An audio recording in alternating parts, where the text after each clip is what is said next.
very good afternoon to Yang Berhormat Senator Paul Loh Seng, Minister of Prime Minister Department, and thank you for joining us today.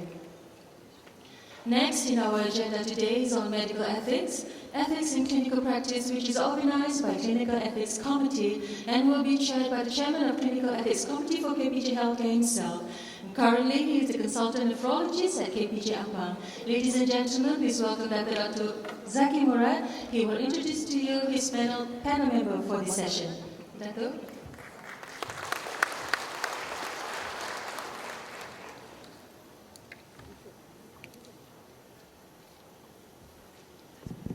Bismillahirrahmanirrahim. Assalamualaikum warahmatullahi wabarakatuh and good afternoon. I'd like to welcome you all to this afternoon's panel discussion organized by the Clinical Ethics Committee of KPJ. We had initially intended to discuss mainly issues relating to clinical ethics and the role of regulatory bodies like the Malaysia Medical Council. However, a proposal was made to extend the scope of this discussion to include business ethics and how it relates to medical ethics. And I think this is going to be a very interesting session. Doctors these days do not practice in isolation. At every step of the doctor-patient interaction, we are in touch with external parties, be it the institution that we work in, the pharmaceutical company, or the insurance company. It is thus inevitable that at some point in time, the ethical values that we uphold in our practice face challenges from the business practices of those whom we interact with. I would like to outline some of these challenges, and the panel will of course be discussing these and elaborating on these. Doctors place the interest of their patient first and foremost, and this has been the practice since the Hippocratic days. This forms the basis of the doctor-patient relationship and is supported by the major principles of medical ethics, beneficence, non-maleficence, autonomy, and justice. However, the ideals of medicine are frequently challenged by the practicalities of delivering healthcare in this modern day. These challenges are seen in both the public-funded healthcare system as well as in the private healthcare system, private for-profit healthcare system. In the public-funded healthcare system, ethical issues arise mainly from lack of resources, leading to long waiting times, rationing of treatment, and the need to prioritize healthcare development. The ethics and economics of resource allocation becomes a major challenge to the managers of public healthcare institutions. In the private sector, especially in the for-profit healthcare provider, there may be some inherent tensions between experience by doctors employed by these corporations. The need to ensure healthy revenues by the corporation may at times cause conflict with the doctor's practice. Another dimension to this is the doctors who own healthcare businesses. Most of our general practitioners own their own practices and practice in it. There are also specialists who own imaging facilities and other healthcare facilities. They constantly face the challenge of deciding whether the tests or imaging studies they order are really needed or requested to help improve their businesses. In the USA, the practice of physician-owned distributorship, where doctors have financial interest in medical devices which they use to implant in their patients or are paid commissions to use them, is now under scrutiny by regulators and consumers alike. For some time now, the relationship between pharmaceutical and medical device companies and doctors have raised concern of inappropriate behavior on both sides. Companies sought to gain influence with doctors to use their products by giving monetary or other forms of gifts in the guise of consultancy fees, research grants, travel and speaking engagement fees, etc. You may have all read of the recent scandal in China, where a large multinational pharmaceutical company is alleged to have paid huge sums of money to doctors as incentive to use their product. It's just not individual doctors who are targeted by these huge corporations. They also buy influence through the specialist societies by purchasing trade, exhibition booth, and other forms of sponsorship at conferences. Finally, another area which medical ethics and business ethics may interact is the conduct of clinical research or clinical trials.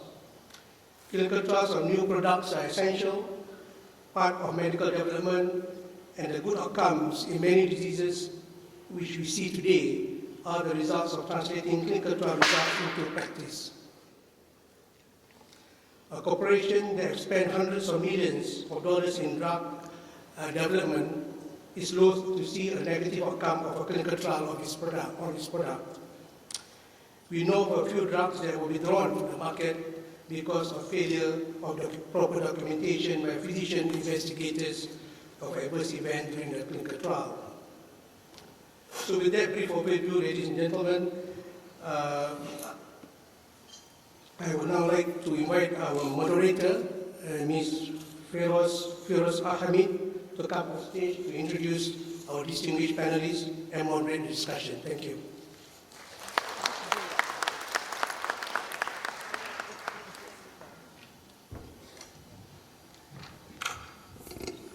Bismillahirrahmanirrahim. Assalamu alaikum wa rahmatullahi wa barakatuh. A very good afternoon to all of you. Ethics.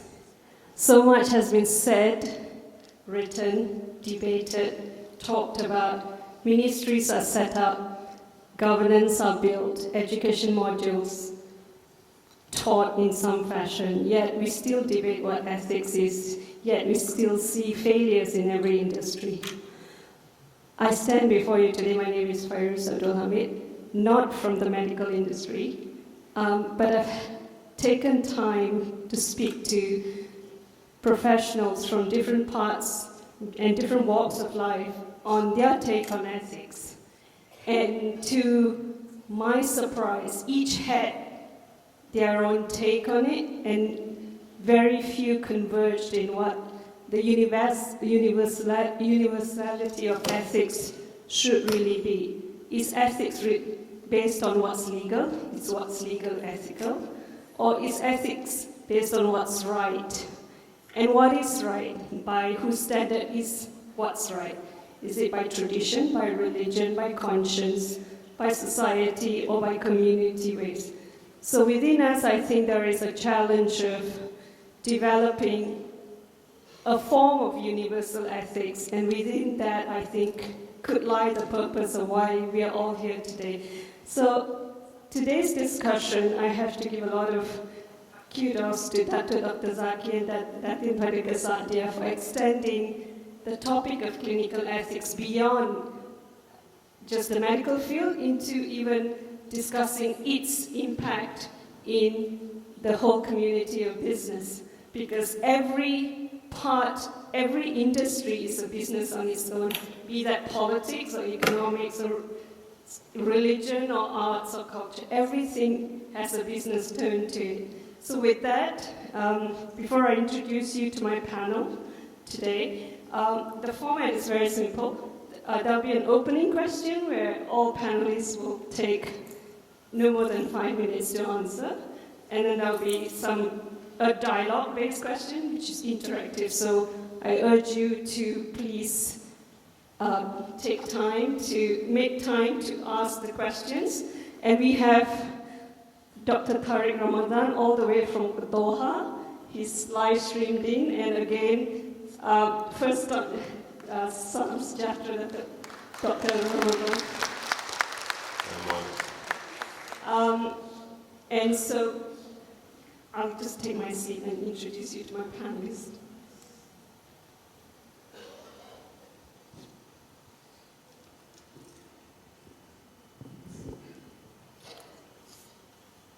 On my immediate left is Honorable Senator Dr. Paul Lau Singkon, the past president of Transparency International Malaysia.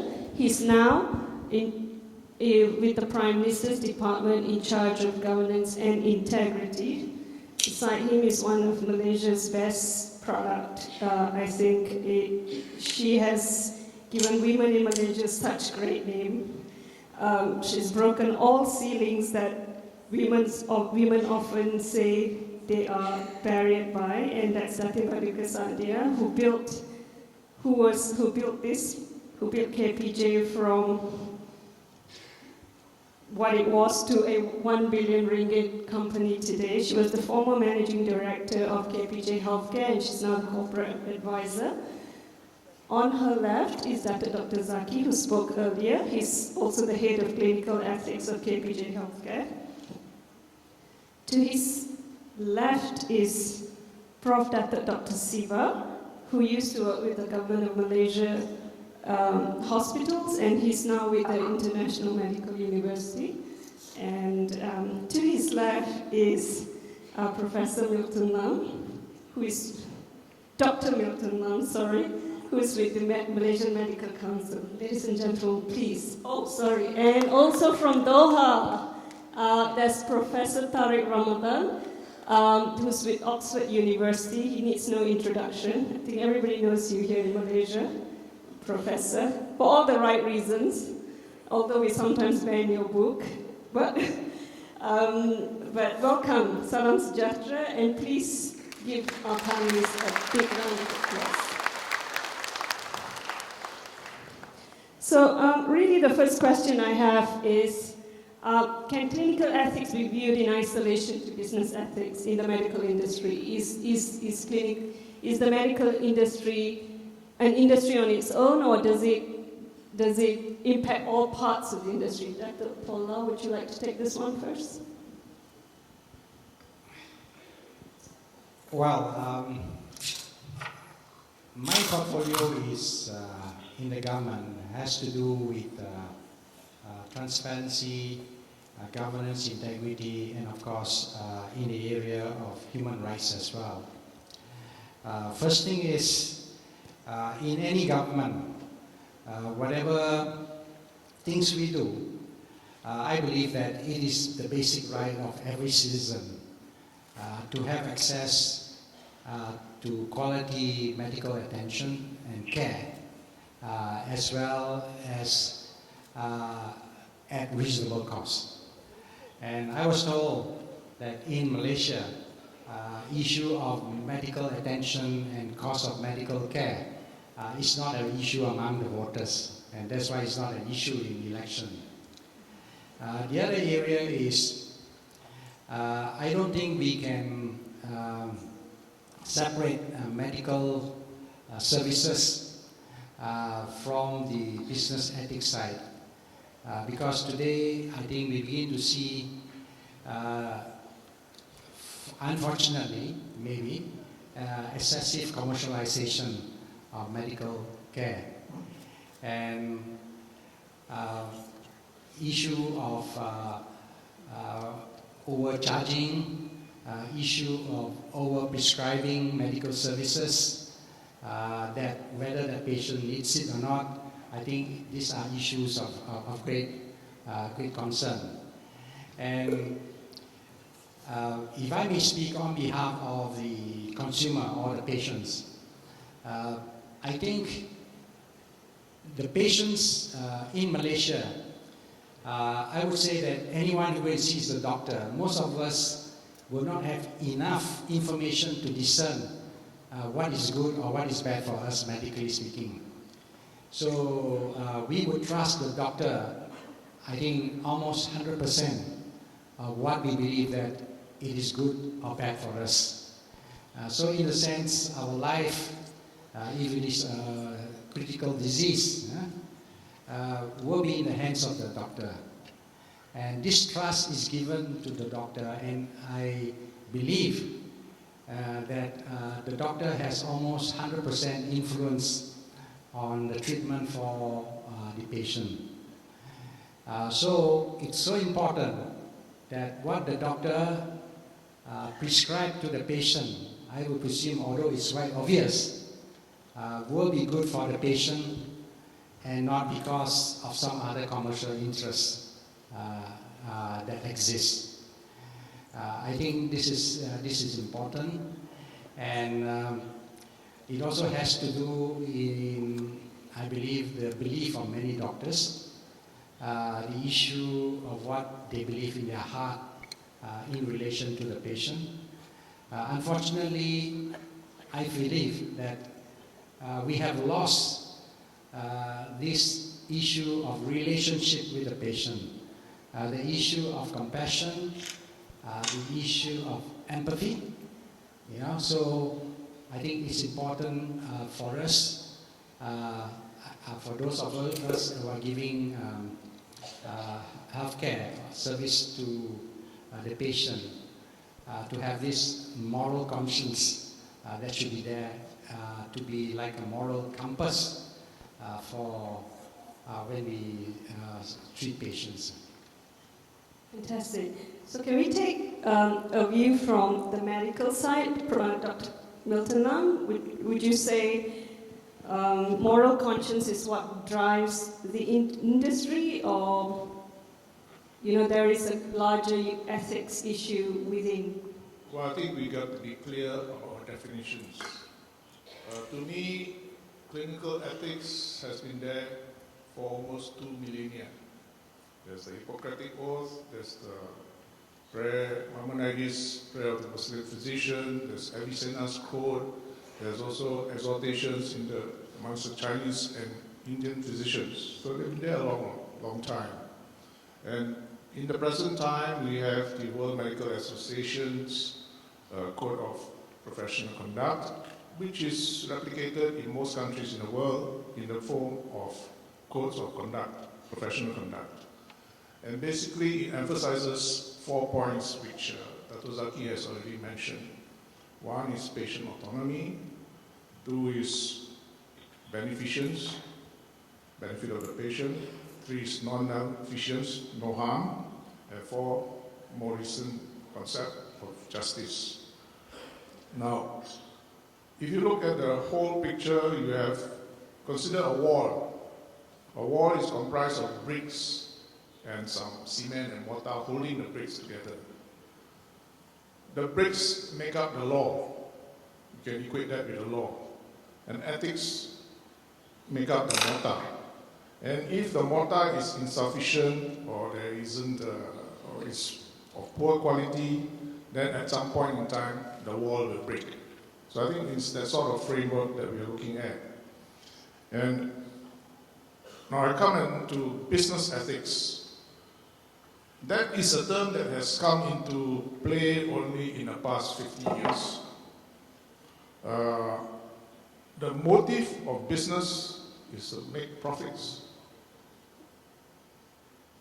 So my question is, anybody who wants to come into healthcare, whether they should impose their ethics on clinical ethics.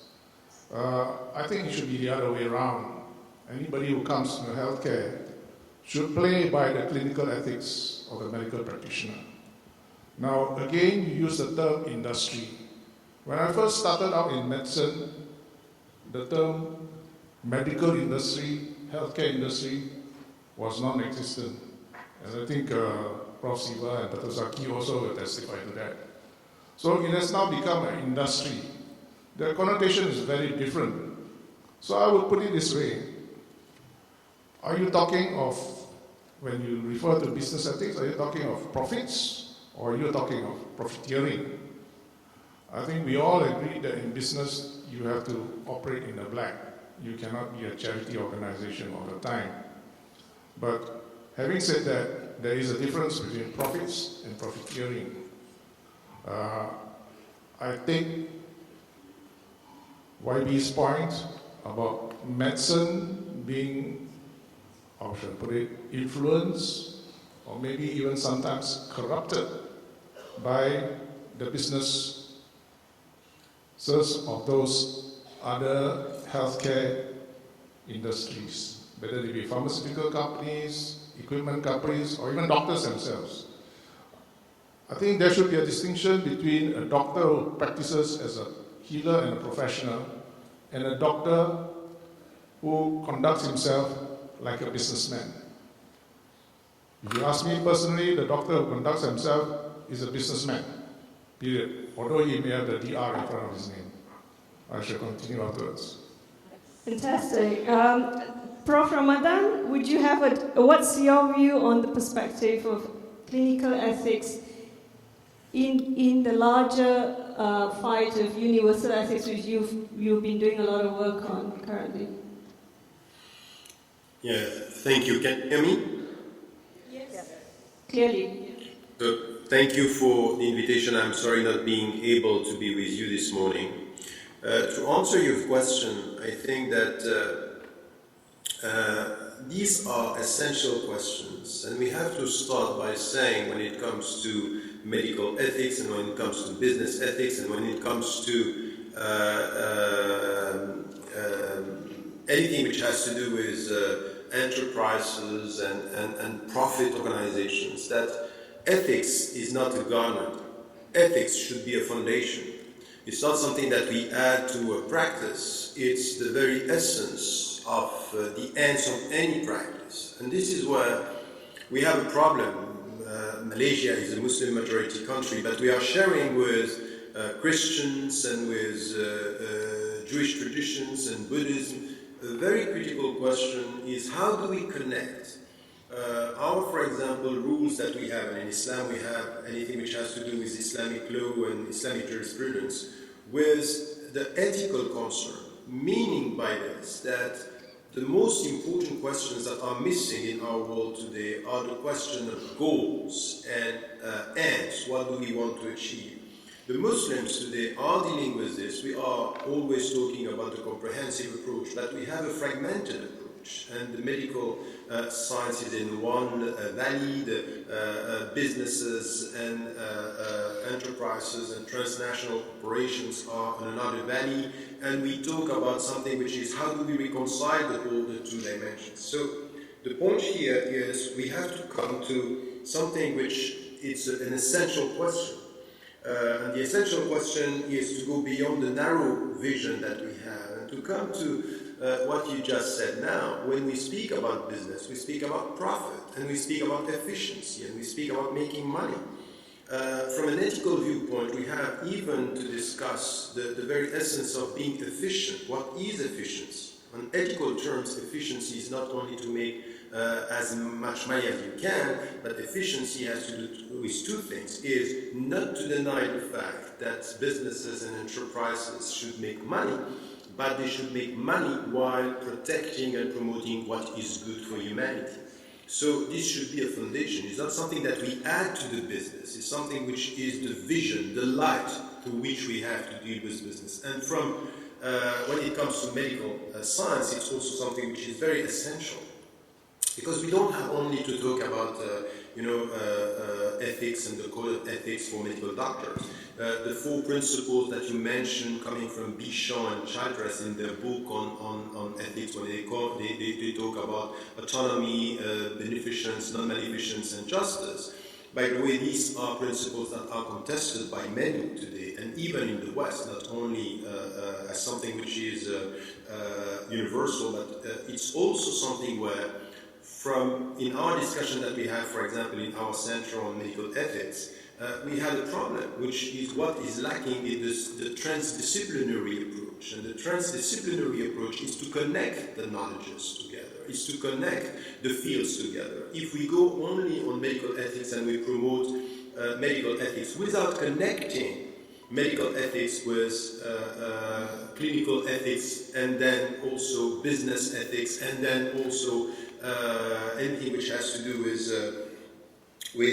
the business ethics, and linking this to what you mentioned, which is pharmaceutical enterprises and also insurances. All this has to be connected, and this should come from all the field together. The problem that we have is that we have medical doctors working on their side, some people in the profit organizations working on their own, and we are not connected. So there is a disconnect, and at the end, a lack of ethical efficiency in all what we are doing.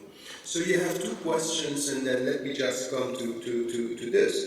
We have problems when it comes to research. The way, for example, transnational corporations are promoting research in the field of medical ethics, this is something which has to be critical And we need here to get a sense of the international relationship, what is done in the south, what is done in the north, what are we promoting, and this is where medical doctors should be much more involved in anything which has to do with this, because this is their field. This is where, for example, they have to connect. Well, another point which is just, again, something which is unacceptable when it comes to human rights is the way we deal with drugs, for example. Generic drugs, and the fact that some are making money and they don't want to sell generic drugs or generic drugs to be sold in order to protect their own interests. While this, in fact, has as an impact the death of millions of people, and we know what it means in South Africa, for example, or African countries, and even in Asia when it comes to AIDS.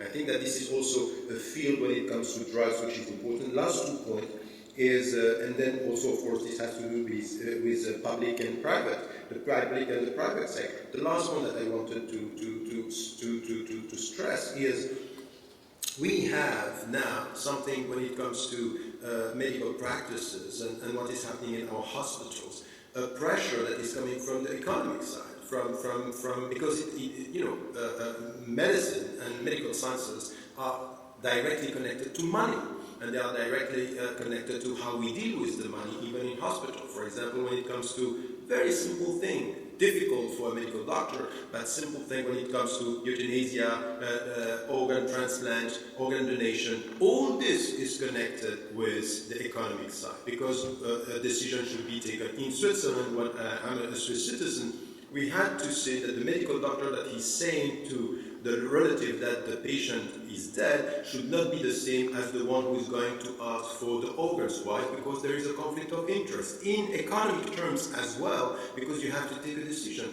All these things are spheres and fields where we have to connect the two.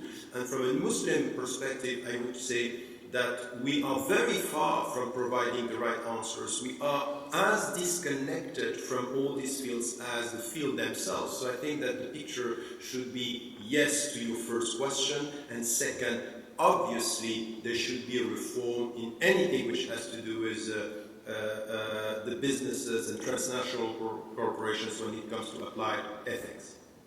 Thank you. Dr. Paduka, how do you manage and balance ethics when you have such pressures from your shareholders, and how does ethics take precedence in your business, or shareholder value and shareholder wealth, or are they one and the same? Can it be one and the same? Thank you, Firuz. First of all, before I come to your question, I would like to stress that like any other professionals, the medical professionals should be independent, but dependable and reliable providers of these what we call crucial life-saving, providers of life-saving services. And hence, they must not compromise on what they do. But after having said that, I'm also of the opinion that the doctors are not totally independent of what they do, and closely linked to the business. Yeah, and being KPJ for the last 30 years, and seeing that there's closely linked relationship between the doctors and the business, and the providers of services also form the relationship is what forms the consumer trust, the patient trust towards us.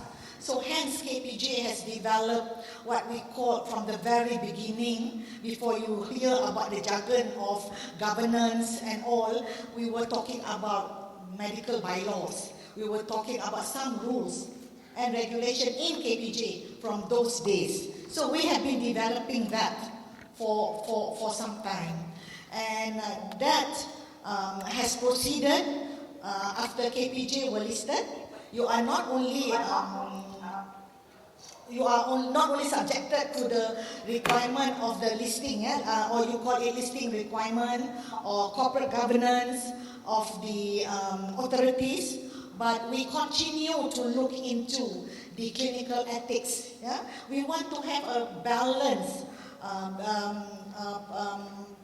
a balance showcase of achieving the business as well as the performance of the clinician.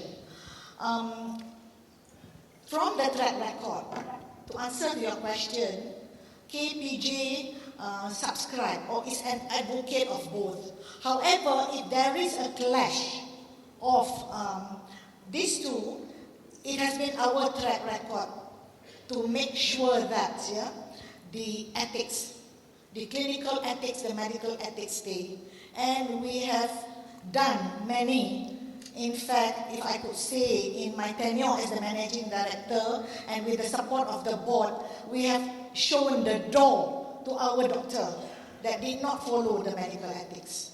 As much as we want, since we are a profit organization, we want to make money. Yeah? It has to be achieved by being by selling your services in the most professional, most decent, and you get what we call profit Dignified that profit. is blessed by the God Almighty. Thank you. Thank you.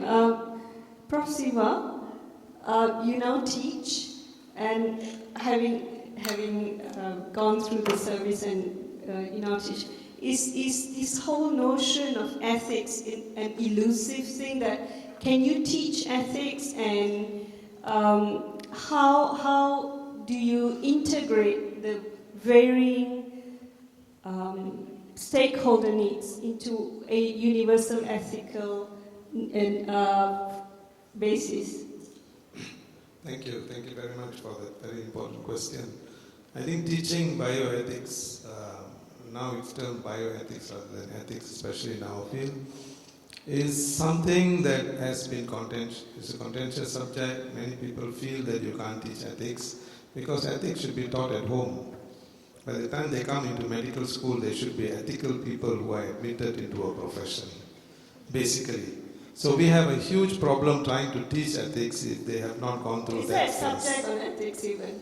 Yes. Now, on top, having said that, we still continue to profess the fact that ethics should be taught and included in the syllabus. Now, this again varies with the numerous medical schools in this country. How it is being taught, what is being taught, and whether it is taught effectively. The easiest way is probably to establish a particular unit, have a series of modules, and you deliver them through a lecture style, and that is the worst way of delivering bioethics.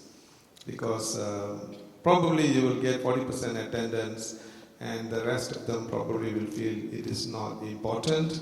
And the first question medical student asks is this coming out for exam or not? So you'll end up with actually not having shared that. Now, in our university, of course, we have a formal modules, but the modules are delivered such that it is meaningfully delivered through the existing teaching subjects. So you have some foundation that is given prior to them entering clinical school, and once they are in clinical school, they are kind of attached to whatever discipline they are, so that over a period of time, students are able to appreciate the contents as they should be delivered. Now, although it is done in a very noble way, you also find that whenever you teach ethics, an element of cynicism appears as the years go by, because you are exposed to learning ethics in a fairly unethical world.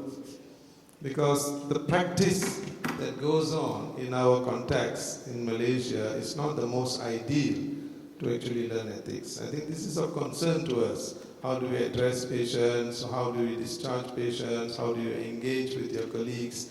What are the practices you do? Or you start correcting students and say, ideally it should be done like that, though the students say this is what was done. So these are very worrying ways. Now on top of that, there are also other things that are coming on that makes the practice of ethics much more difficult. And that is because all must believe in it, that it can be taught. not assigned to a particular faculty who will then deliver that. It must be part and parcel of the system. Just like anywhere else in practice, I think we should actually distinguish between professional practice and bioethics. Now that is all coming about, and why it is becoming more important today is that it is actually good people who are called doctors working in a bad system. And then you have to land up with looking at whether it's business ethics or not. I think business ethics is derived from medical ethics or bioethics, the philosophy of ethics. So even in business, you want to do things, you derive profit, but at the same time you balance between what is moral, what is right and what is wrong. Thank you. Thank you, Dr. Zaki. For 12 years, KPJ ran this conference, and this is the first year it's discussing business ethics or clinical ethics in the larger picture of business ethics.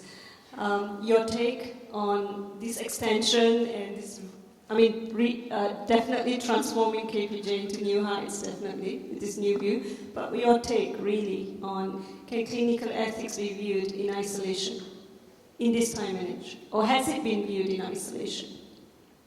Thank you. Yes, I think it is very relevant that doctors also learn what drives businesses and how it impacts on their practice. I think medical ethics, as we understand it in the medical profession, is highly structured and codified. For instance, we learn about confidentiality, about treating patients near the end of their lives and that kind of issues or that kind of areas. But in the real world, when we practice, we interact with so many other parties. So I think there must be cognizance on both sides, both the business and the medical, of each other's way of doing things and how it relates to your ethical values of the medical profession. If we don't do it now, increasingly now I noticed, particularly in the USA, the legislation is coming to control this. So I think it's better that we doctors and the business people look at how they do things and find a common ground for some of the common ethical values that we need to agree on. In the US, as part of this current healthcare reforms, there is an act called the Sunshine Act, which now requires, mandates doctors as well as businesses to declare financial incentives given to each other, in money the corporations giving to the doctors. So if we allow people to regulate us in such a manner, we may be putting ourselves in a very difficult position. So I think it is important for doctors to also understand what the businesses are and how we can come to a common ground. Prof. Ramadan, so thank you. Thank you for answering the first question. But just changing gears now, we've spoken so much about clinical ethics versus business ethics, but in your view, Prof. Ramadan, how much does politics play in some of these decisions? Politicians or regulators not wanting to pass certain laws because it affects their term in office or it affects support. How much of that affects not simply clinical ethics, but also universal ethics? And how do you, just sub question, and how do you draw consensus in such a scenario? Look, I think that it was very interesting to listen to all the panelists, because very often when they talk about ethics, when we talk about ethics, we say, okay, these are the principles, but you have the but in real life, because there is something which is the very nice principles that we have. And once again, this is exactly, you asked a question at the beginning, which was the connection between the ethical and the legal. And yes, the problem is that not everything which is legal is ethical, and sometimes we end up being concerned with the legal, which is sometimes not ethical. And as Muslims, we have a huge problem. Now, when we come to real life, yes, we have the fields, and this transdisciplinary approach is very important. When it comes to politicians, they are not able to take ethical decisions and to come with policies, because in fact, in our societies now, there is a very powerful presence of anything which has to do with the industry, which is putting some pressure on the politicians. So we know this in all the parliamentary, the parliaments around the world, that some of the deputies are in fact facing pressure coming from the pharmaceutical industry. Look, for example, at the European level, we had a discussion about smoking, and the decisions were very difficult to take because there were lobbies working on the political, towards the deputies and putting some pressure and influencing. And we talked about the scandal in China. So the point here is very much that politicians, they are in between two concerns. The one is coming from medical doctors, and we have to be clear. Medical science, it's also about money. It's also about profit. It's also about making money. It's not something which is very nice medical doctors and very bad business or businessmen or women. That's not the right thing. So if you want to come to a consensus, we need to get people from all the fields. We need politicians, we need businessmen and women, we need people who are medical doctors, and to come together and to have transdisciplinary approach and to look at the complexity of the things and not to dream of some good principles, but effective policies with people coming together and to have some pilot projects where we can do things that are efficient. And I mean by efficient here, it's not against profit, but it should be with the right concern with what is good from human rights vision and the dignity of human beings. Dr. Paul, are we doing that in Malaysia? Not necessarily from just from the medical perspective, but on the whole subject of ethics, are we doing transdisciplinary efforts? Okay, although I'm in the cabinet, I'm not a politician. Okay, I'm apolitical, in fact. So, frankly, I thought this question was rather strange because my stand is I don't think politics should be involved in a medical profession at all. This is my take on it, But when you're trying to develop a transdisciplinary effort on universal ethics across the board, not necessarily medicine, what's the government of Malaysia doing? Or what are your plans even? Frankly, I'm not in charge of the medical profession, so I can't really answer what the plans are. But basically, just going on the principle of governance itself, first thing, I think there should not be political interference in anything to do with the issue of welfare, the medical welfare of the people. And secondly is I believe that there should be strong accountability, and strong accountability, especially peer-to-peer accountability among the professionals in the medical profession. Ideally, the regulators should not be so over-empowering, because I think the self-regulation responsibility of peer-to-peer accountability, I think would be a better model. And the other area, I think we have to ensure that the issue of governance and transparency in the decisions that are made must always be there, and it has to be the interests of the patients first, I believe. Yeah?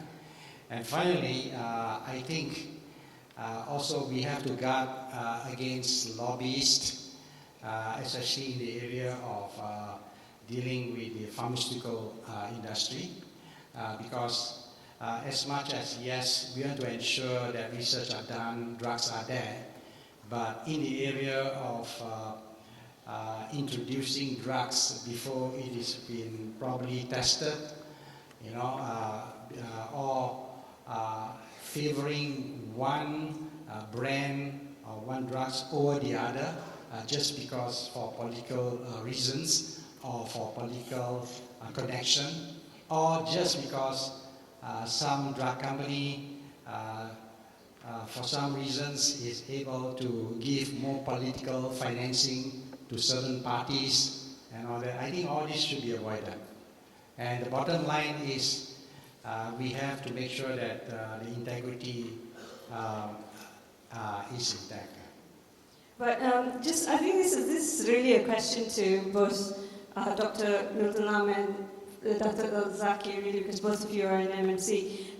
So really, if you're talking about transparency, accountability, oversight of the industry, can there really be, let me just try and phrase this in a different way, like the Bar Council, for example, it's independent. The lawyers are independent of the government lawyers, for example. For MMC, the Director General also is the chair of the MMC, so he's the judge, jury, adjudicator. How can you provide a good oversight of the industry when you're also the people reviewing, possibly judging, possibly also making the judgment? Has this got to change, really? If you're really talking about the fundamentals of instituting ethics in the industry. Well, before I answer your question, I couldn't agree with Dr. Paul Lau more. I wish he was standing for election because I vote wholeheartedly for him, but he's not. Okay, but coming back to the Medical Council, when the Medical Act was enacted in 1971, we had an elected majority. Just under 2/3 of the members of the Medical Council were elected. The other third came from one university and from the public sector. But in the past decade or so, just because of one clause in the Medical Act, which stated that a public university is entitled to have 3 representatives in the Medical Council, the Medical Council today is an elected minority. Only 1/3 of the Medical Council members are elected. The rest are representatives from the public universities and from the Ministry of Health.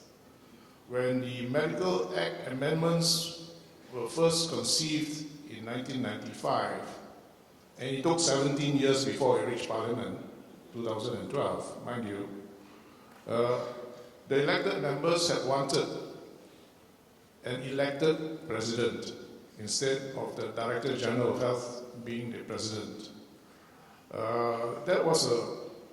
That is a model worldwide. But that didn't run along well with the powers that be. So we are still left with the Director General of Health as the President of the Council. In the amended Act, it has become an elected majority of 1. What does that mean? 17 elected members, 16 appointed members.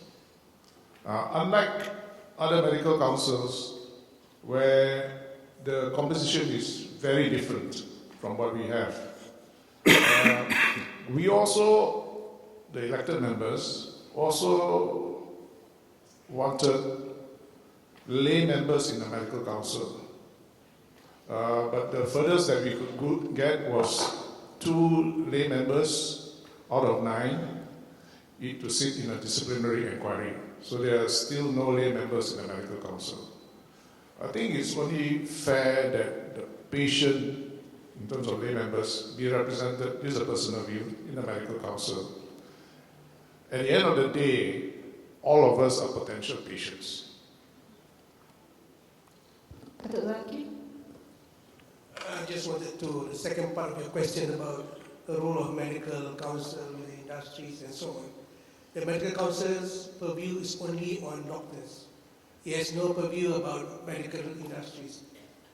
So who oversees the industry? Well, the medical industries are not the pharmaceutical or medical devices industry in this country. They are regulated by different laws. There is the pharmacy, the drugs are regulated by the Drug Control Authority, and the medical devices now are under the Medical Devices Authority. So MMC can only take action against a doctor for any transgressions of the code of conduct of doctors. So if there is a collusion between this doctor and an industry member, we can take action only on the doctor, not on the pharmaceutical industry or whichever industry. Prof. Ramadan, do you have any comments on this, on the role of oversight of an industry? I think that implicitly your question was quite explicit. In fact, by asking the question about the pharmaceutical industry, what maybe in all our countries, and in Malaysia it's the same as all the Western countries, what we request from the pharmaceutical industry is to remain within the limits of the law, so it has to be legal. Now, the problem is that, yes, it's legal to protect your profit, but it's not ethical, for example, to prevent people from getting generic drugs to help the poor to be saved. So it's very legal, but it's not ethical. So if we don't come with something which is not, once again, very idealistic discussion on ethics, but to be able to propose, because this is a very important concern.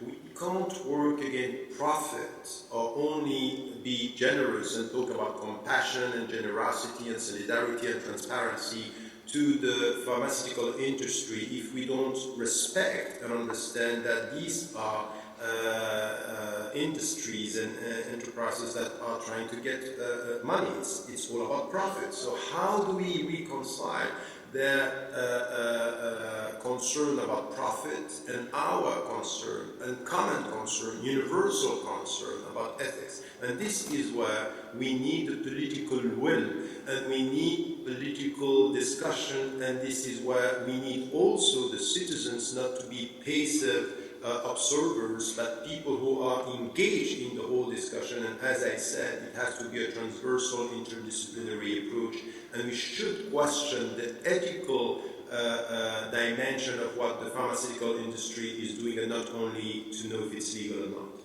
Well, are we asking for too much? I mean, are we asking for something that can never be, trying to divorce profits from ethics? I mean, which comes to mind when you sit in the chair of a managing director? I need to, meet my shareholder value, or I'm going to go by my religious ethical principles. I mean, are we really, in 1 in 10 companies, when you do a survey, are we trying to institute the impossible? Though it sounds great on paper and lecture, is trying to converge ethics with profits ever possible? In any industry? Yes, it is possible. It is possible, and we had lots of discussion with people who are in the business, and of course you are talking to the conscience of people. It's just if you want to maximize the profit while not caring about the life of the people, go ahead. That's not possible. So if this is the goal, we can't. That's impossible. But now if we are talking to the conscience of people, if we are talking to the people who are, we have lots of people who want now to connect their profit. Even with people who were we are not talking here about that. When you look at what is coming now from people who were in the market, who were, we see now people like Soros, Stiglitz, and even Bill Gates thinking about now we need regulations, we need something to be done because it's a catastrophe. We are destroying the world, so it's sometimes out of potential catastrophes that we come back to this. And what was said here in your panel, it's important. At the end of the day, we are all patient. At the end of the day, we are all people who are facing a personal destiny, and we need to talk about the philosophical side. So we are not talking too much, asking too much. We are asking what should be asked. Now, some people don't care and others do care, and we have to work with them. We start with the people who have this awareness, I think. Thank you. I think at this point I'll open the floor to questions. Can we have some questions on the subject from anyone?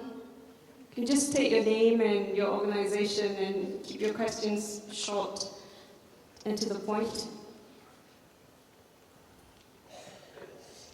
Recently, Sir, can we have your name and your organization, please, sir? I'm Dr. Namazi from the KPJ Selangor Specialist Hospital. Recently, Australian Broadcasting Corporation telecast 2 episodes on these issues, their pharmaceutical companies and how they have been influencing research, etc. Now, what was interesting was that the financing for clinical trials in the United States before the Reagan administration was funded by the National Institute of Health. But during Reagan's regime, the funding was cut. So the industry, the pharmaceutical industry had to come in. Now, and as a result of that, there have been a lot of unethical issues in the sense that some of the clinical trials, for instance, when there were side effects, they got a group of patients, but they eliminated a number of patients who were showing side effects. So when they published the final results, these were not included. So these are the unethical practices. Now, is it time that the governments go back to financing essential clinical trials rather than leaving it to the industry? So who would you like to direct that question to, sir? There are no pharmaceutical people here, but anyone who can... Anyone want to take that, please? Prof. Siva? You are touching on an area that's a little bit broader than what I'm thinking of. Perhaps what you are talking about is the phase 4 trials. In other words, the drugs have gone through and they have been found to be useful, but they want to try it out in the field. And that's when we try to catch hold of volunteers in contract research. And in fact, I'm a little disturbed also by the trends of contract research that is now come into the country, and it has been condoned by government. What do you mean by contract research? That's when the drugs are going to be tried out on patients, volunteers, for a period of time to see whether they truly work and whether they have side effects or whatever over a period of 2 years or so. Now, in that kind of a research where it is generally done on a multi-center trial, the developed countries somehow or other dump this onto developing countries because of expense and also availability of patients. Now, this has been vehemently protested against by the UNESCO in its bioethics curriculum by saying that when you do this, they follow the 10-90 principle. So in a developed country, you do not get volunteers. So I find a vulnerable country who requires money, and I am now showing the incentive. You run this trial in your country, and after that period, whatever due I will pay. The drug is supposed to be working, say, it works very well, and it is a new drug. Instead of simvastatin, you have now introduced this new drug. But this drug is now so expensive that it can only be used in the developed country. So the 90% of the people who actually require the drug will not have access to the drug because of the cost. Now this funding is now rampant and it is going on in our country too, and many people want to get onto the trials because of the money that can be derived from it. So how do you regulate this? How do you bring oversight to such industry? By education, I suppose. By trying to get into a state where people are aware as to how you can run this ethically. I think the Ministry of Health has a very big role to play here. And as a regulator, it's incumbent upon the Ministry of Health to ensure that Malaysians and residents in this country are not exploited in this way. It is a fact that research are being dumped from developed to developing countries simply because of cost reasons. And this is a very disturbing trend. Whilst it is true that we want money from multinationals to put into your, what do you call it, NKEA for healthcare, brought in so much billion of business, I think it's also important that the Ministry of Health ensure that our patients who are not as well educated, not as mature as that in developed countries, are not taken for a ride. Because these drugs are not licensed for use yet. They are being tried out in humans to see if they can be licensed for use. Interesting. Dr. Taariq, you would like to comment on that? I see it this way. In doing anything, especially in business, it has to be fair and just. Yeah? And profit is definitely allowed. And the way you distribute the profit to your shareholder, to your staff. I mean, staff come, although it comes under cost, but they must not be belittled that they get very small proportion of what it should be. Yeah? All along, KPJ has been built on the trust that we are an advocate of being fair and just, and this is why we do allow money to be spent on on making sure that governance, clinical governance are being implemented throughout the group.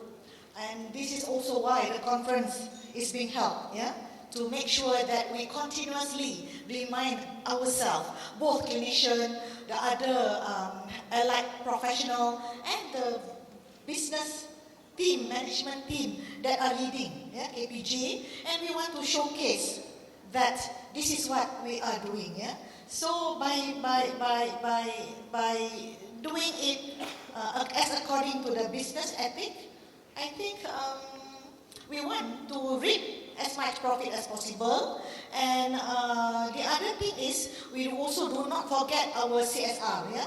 So as long as what we do divide it to those that belongs to the group of needy. I think anybody that run a business, yeah, should be running it with full conscience, should be running it, especially the leaders that are in that organization, that you are not profiteering, but you are getting something from your effort of managing resources, the economic resources of an organization, managing it well, and you are blessed with the result or the outcome of it. As like the the professional, the medical doctors are required to give a good outcome, yeah? And those who may not be able to reach to the level of good outcome, there's quite a lot of incidences, they may have to upgrade themselves. So is the business. You have to see that the fair and just formula should be adhered. Thank you. Any other questions from the floor? Sorry. This Thank you, sir. Your name, sir? Dr. Teo from Malacca State Department. But I'm speaking here as maybe the ex-head of clinical research Malaysia, the NKEA project for clinical research. Just a bit in defense. I understand the concerns of the panelists about importing industrialized research to strain the medical ethics of our doctors. But just to clarify, medical research has been here, on industry-sponsored research has been here since a long time. And under the NKEA project, it was felt that it was better to have a body to monitor and to make the process more transparent, especially when there were big sums of money concerned to the investigators.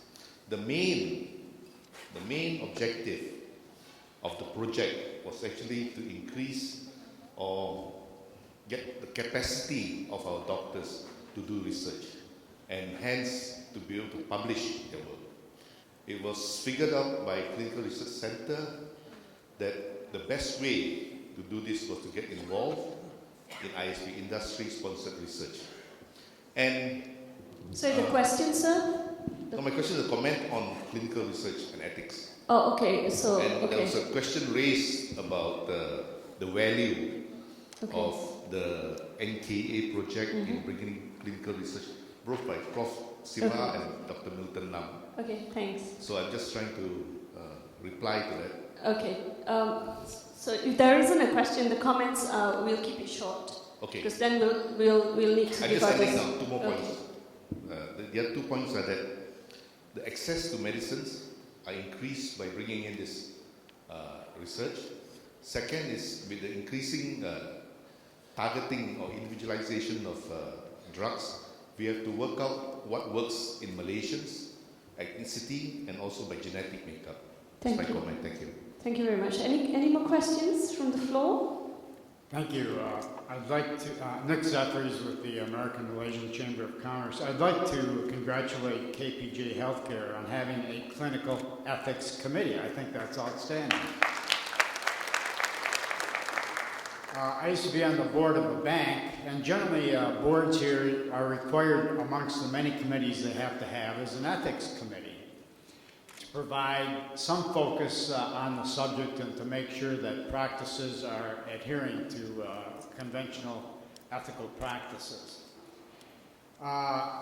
In the medical industry and in the healthcare industry, I'm happy to learn from these proceedings today that there's a medical act, that there are various requirements placed in terms of ethical provision of ethical health care. But I have to tell you, as an individual, it's a little bit overwhelming, and I'm sure for the average Malaysian, including the average citizen around the world, they're clueless as to what their rights and obligations are. And it's a moving target. The industry itself is moving very quickly. How does an individual make sure or have some assurance that they're getting the best medical care provided and not overly influenced by interests that are working against that best practice? What do you do as an individual?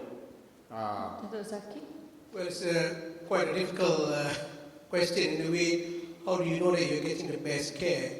On one side, the onus is on the doctors to practice the best medicine possible.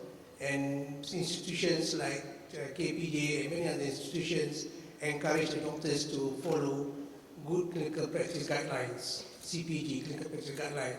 So that's on this side of but not all doctors follow that. So as an individual who comes to seek healthcare from a provider, how does he know whether he's getting a good care? It's going to be difficult. But the good thing about Malaysians is they do shop around. They go from one place to another and find out an opinion what is the best option for them. There are consumer advocates, but they are not very strong in this country about guiding patients on what will be the possible best care. And obviously, they can also get information from the website and so on, which is something that most of us do now. But to exactly answer your question accurately, how do they get, I really don't have an answer. The onus is on us doctors to ensure that we do provide one. But is the onus also on the insurance company or how much you're insured for? You know, it also can depend on that, right? If you're insured for only so much, I'm just throwing this to all panel members, including Prof. Ramadan. Can I just yeah, supplement Dr. Zaki's reply?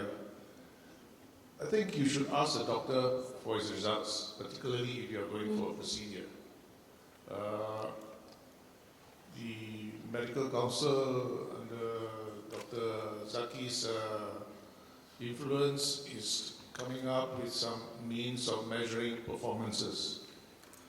First, performances of institutions, hospitals, and then hopefully later on, performances of individuals in terms of their outcomes. So I think that's the other way. You can also ask your friends or consult some doctors. I think we in the fraternity know who is practicing good medicine and who is not. But Dr. Milton, just as a follow-on to that comment that you made, Do we in Malaysia have a library of outcomes of hospitals and doctors? Is it made public? We don't have. We But don't have. I think a lot of the private hospitals have outcomes, but they are not publishing it. Although they are Would they publish it? Although they are required by law, the private healthcare facilities and services regulations, to make available such information to the patient. We have got, well, the CEO of the Association of Private Hospitals is here. Yeah.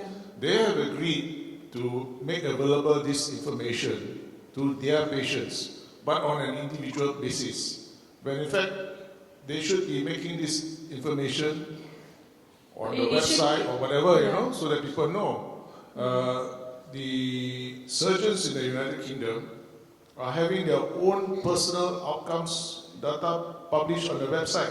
But So is that compulsory in the United Kingdom, or do they do it of their own accord?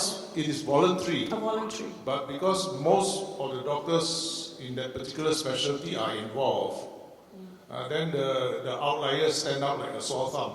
Sure. Dr. Paul, you want to comment on this? I mean, as I said in the beginning, you can have all the information, but I think for 90% of the Malaysian public, they will give the complete trust to the doctor actually. You know, I don't think they're going to go in all this outcome. They couldn't understand it anyway. And they don't even know the chances of coming out in one outcome from the others, you know.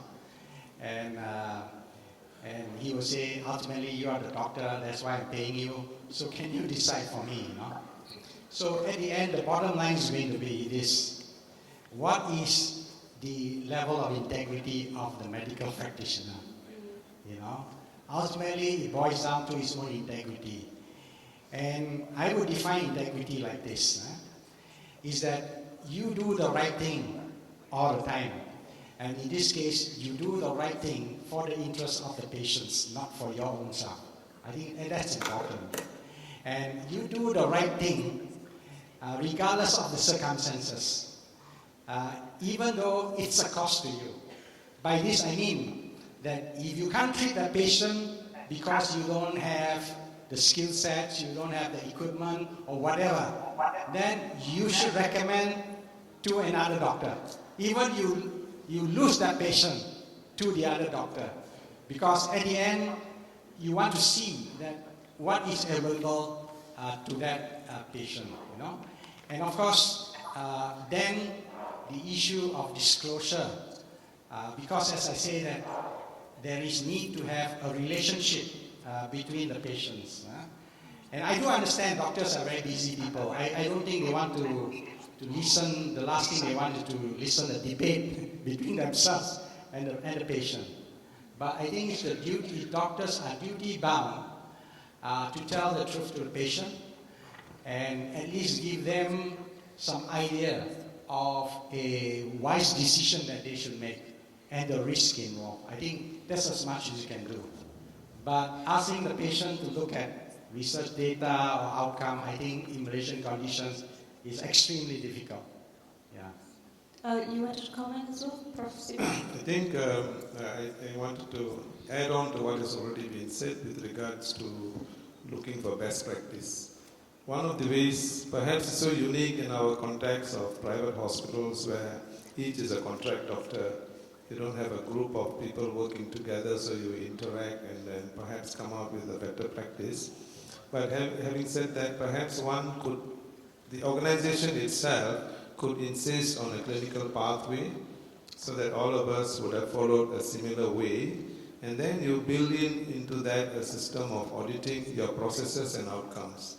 Maybe that will be one of the ways institutions can bring about a higher level of care. But there is also the danger of, like, you know, in the 90s you had the Bristol heart scandal where, you know, it was found that, you know, when babies were dying and it was found that there was a lot of cover-ups and there was this old boys club, I hate this old boys club within surgeons to do the cover-up, to hide outcomes. So this is a question for yourself, Prof. Ramadan. How do you educate ethics and institute ethics in medicine or biomedicine when the comments made here today was in Malaysia, for instance, that patients just hand over their lives to doctors. And then you're at the mercy of the ethics of the doctor, of a doctor or a group of doctors who may or may not be serving the best interests or may hide outcomes. How do you deal with ethics in those scenarios? Yes, I think your question is a critical one, because we are so much in all the fields, by the way, not only in medical science and in medical study, but in all the fields, we are so stressed, and sometimes the curriculum is so heavy that ethics is becoming something which is an added, or sometimes there is no such a thing, and sometimes it's not, there are no exams. This is where I think that coming from within the profession, coming from within, and this is also what we are trying to do. We are working in 10 fields, for example, in my center in Applied Islamic Ethics, trying to go from Applied Islamic Ethics to shared universal ethics. In medicine, in education, in bioethics, but also in media, in politics and all that. It's how do you teach that? So we can't just add 1 hour per week or 1 hour, some hours during the semester. This has to be, as I said, something which is crossing the board, but we need to get this also taught as there are 2 things. It's the codes of ethics for the profession as a medical doctor, what should be done or not, but also the profession itself, what are the goals and the ends of the profession. And this is where you are going to have, as in any sciences, people who don't care, they want to make money, and some medical doctors have not so much ethics, but we will have people who are doing their best. They go by what is right, and this is where we need to come with a kind of not only teaching, but organizing it within the profession. We can have councils, we can have more efficiency in, as I said, pilot projects where people are working. We have lots, and we need, and as a last point, we need to highlight what is done by some medical doctors. And you have here an example of a woman who is in your country doing things that are completely new and alternative and connecting things. I think that this is also something that we have to highlight within the profession, what is done in a positive way by medical doctors, and also you teach, but you also show that this is done and this is efficient and it works. This is what we need to do. It's in this field as well as in others, but we can't just add 1 hour and think that we have done the job. Thank you. That's Zaki. Oh, sorry.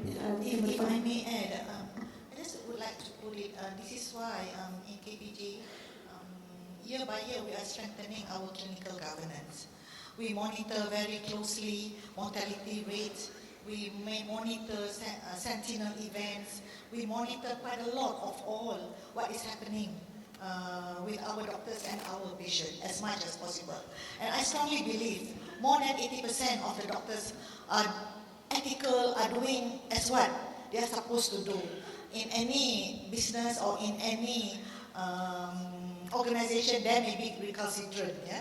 So I would say it is not an alarming issue that majority are not complying or not being ethical to what they do.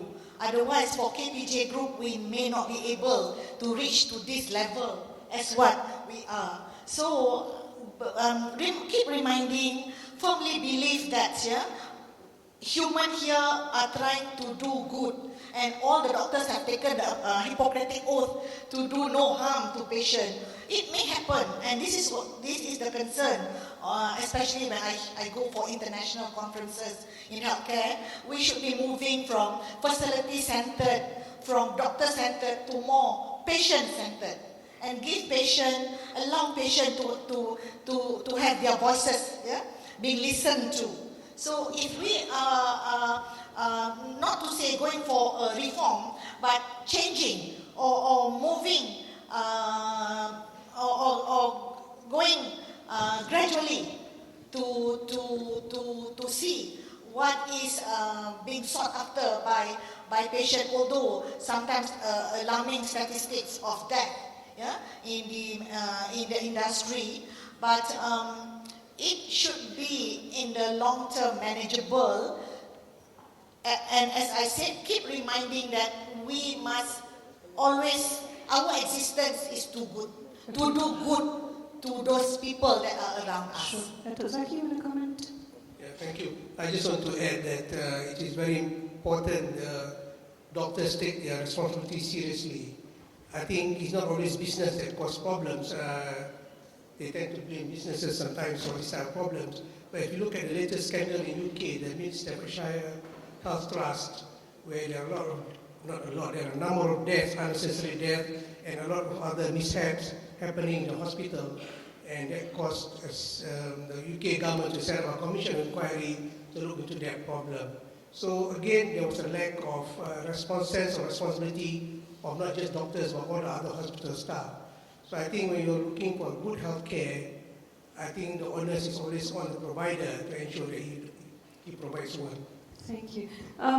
I've been given my first warning to end this, but just a couple of questions, and we'll take one last one from the floor. From me, I think I'll direct this one to Prof. Ramadan, who seems to have done a lot of work on this, where, you know, the line between moral, politics, faith, and medical questions, and on things like assisted suicide, euthanasia, abortion, forced feeding, surrogate mothering, cloning, DNA banking. This obviously would change from tradition to tradition, country to country, on what's right and what's wrong, and what's ethical and what's not. What's your finding in some of the work that you've done from the center?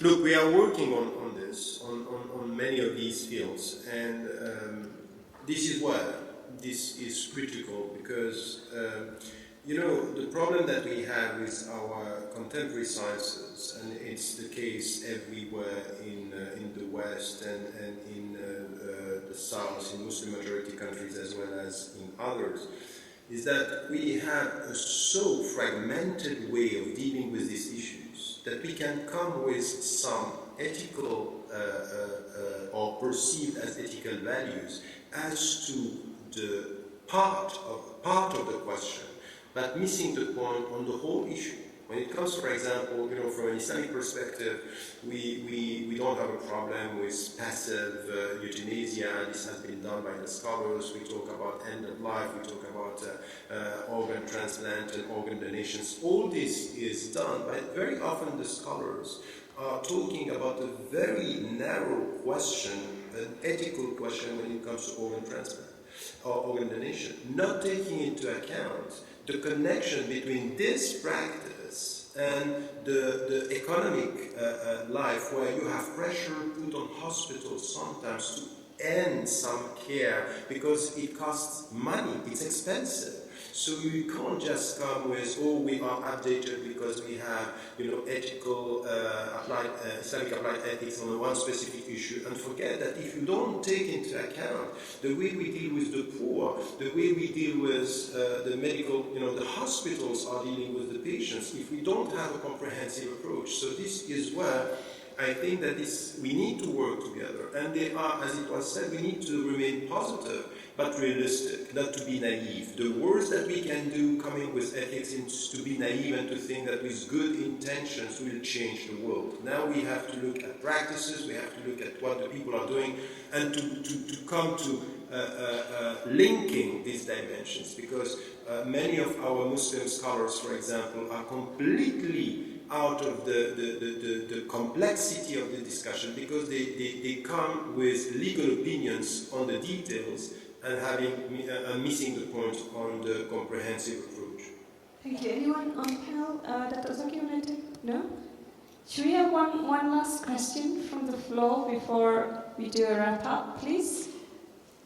No? Anyone from the floor? overwhelmed? I have another question. Again, this is not your industry. This is the more the pharmaceutical industry. We have thousands or millions suffering from debilitating illness in Africa and parts of Asia, say like AIDS and TB and malaria and meningitis. Why do we sell medicine at the same rate in these countries and not just hand them out for cure? Where is the line of ethics? Like, for example, if you were in a developed country, you would pay a certain amount for AIDS medicine, for example. But why would you sell that for that same amount in countries where there's vast suffering of AIDS and TB and malaria? Why do we need celebrities to walk into this country and market disease? And when the industry itself can go in and make a difference? Anyone from the panel? Prof. Ramadan, you want to take that? Are we marketing disease in African countries? And I use the word marketing disease. We have these celebrities suddenly going in and making AIDS. I think when the industry should be doing more. Yes, I think that in your question is the answer is that we are marketing, we are relying on, it's like a fashion coming with some people who are promoting the cases.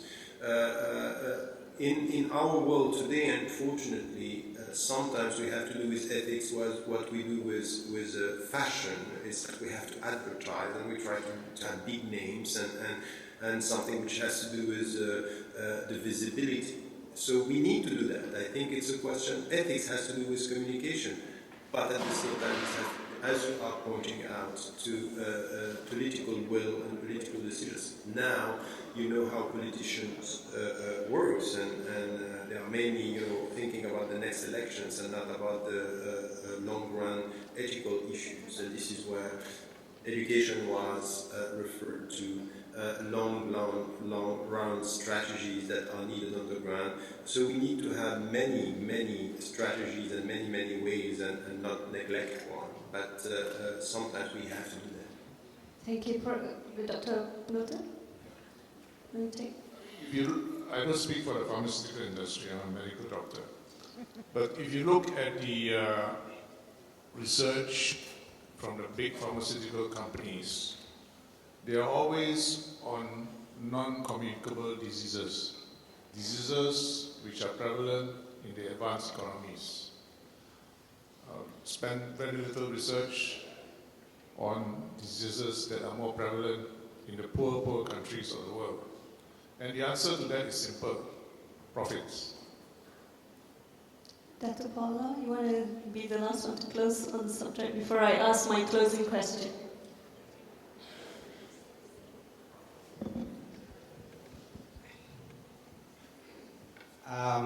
Having participated in some of the negotiation on the free trade agreement, that was before I became a minister.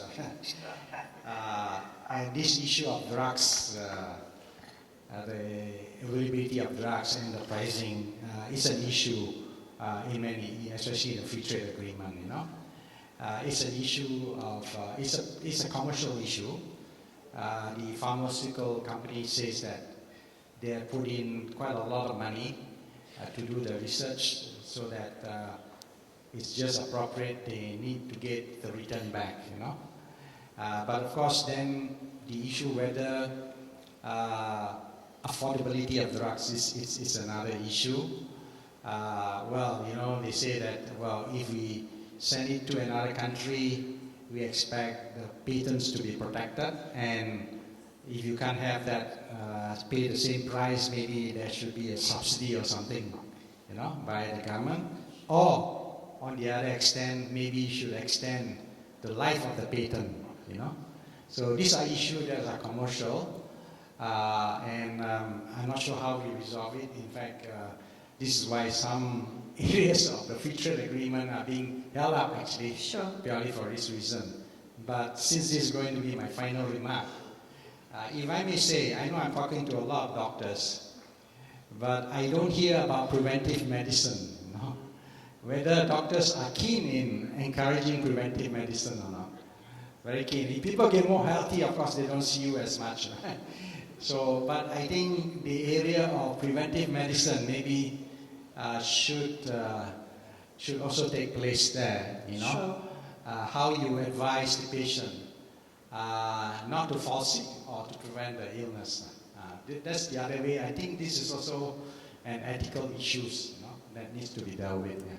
So before I ask my closing question, and everyone's got just 30 seconds to answer this question, is I think the panel today, I wish we had more time, but we did start late, did bring out such issues as the role of economics, the role of politics in ethics, and is it really, does ethics and profit, can ethics and profit confluence in running of an organization? We also spoke about service versus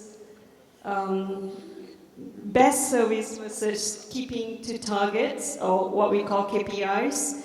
And the big elephant in the room, which is the difference in ethical principles between medicine and biomedicine, because both are biomedicine, because both are driven by different motivations. So my final question to all panelists is, what is your biggest ethical dilemma in your area of profession? Your biggest ethical dilemma in your area of profession? 30 seconds. Because the organizers are going to throw me out of the room. Okay, Professor Ramadan, why don't you start for us? What is your biggest ethical dilemma in your area of profession? Is exactly what we were saying. How do you teach the curriculum while you are transmitting this very deep concern to values and ethics without being biased, but without being shy to question the goals and the ends of our knowledge? And I come back to something which is essential from a religious, a spiritual mind. It's the useful knowledge. It's how do you transmit knowledge, and promoting that some knowledges could be counterproductive if we don't come with ethics. So useful knowledge, useful knowledge is essential. Thank you. Feroz, I think my dilemma is if incident happen, it's not being reported, and it's being covered up, and it's just or swept under the carpet. But if things are brought up on the table, yeah, there can always be improvement, can always be made. Or if there's really a major mistakes, you can always take it up. A life may be lost, or there may be some things else that can happen, or at least what we can do is at least to compensate for some losses. Okay. So the dilemma if it is not brought up, that's basically. Okay, Paul. My position, speaking as a minister, okay, is how not to compromise on a point of principle, if it is for the good of the public, against individual self-interest. Fantastic. Okay. Dr. Zaki? Well, I always find it difficult sometimes how to do the best when there are no constraints, either a financial constraint of the patient or some resource constraint in my hospital, and yet you want to try to do the proper one, not even the best, the proper way of treatment. So that becomes sometimes a dilemma for me. Prof. Siva? I think the biggest dilemma I face is how to tell your colleagues to let the terminally ill patient die with dignity. Since I'm the last, I think I can have 2 bites of a cherry. Professionally, my biggest dilemma is in fetal medicine, simply because of the advances that have come into play. My other dilemma is addressing the inertia in government, inertia in the any regulatory body, inertia in the boards, inertia amongst doctors with regard to practicing ethically. And finally, I'd like to thank KPJ Healthcare for making this session possible, specifically Datin Paduka Sadia and Dr. Zaki Murat, for their foresight in including non-medical staff, non-medical members into this panel. And for that, I truly believe you're reaching new heights. I truly do believe. And Prof. Ramadan, we will fly you down to KL next time to speak more on the subject. And in closing, let me say everything that's good today is from God, and anything that's any shortcomings is from me. And for that, I do apologize. Ladies and gentlemen, please do give a round of applause to all of us. Thank you, Prof. Ramadan.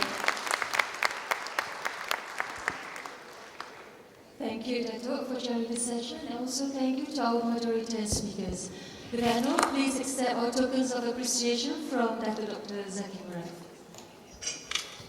We would like to say our thank you to our moderator, Ms. Fairuz Abdul Hamid.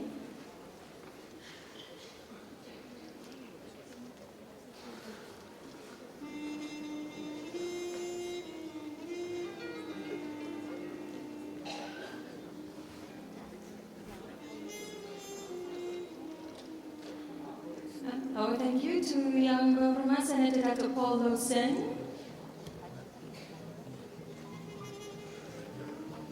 And also thank you to Datin Paduka Siti Saida Sheikh Bakir.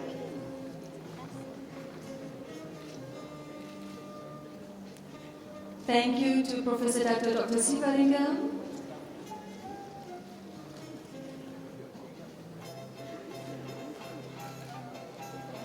Thank you to Dr. Milton Lam.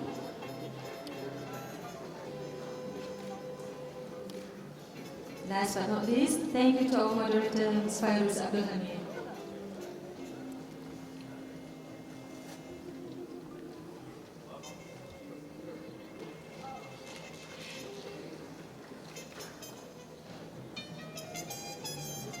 Thank you again to all our speakers and to Dr. Zaki Murat for chairing this very interesting panel discussion.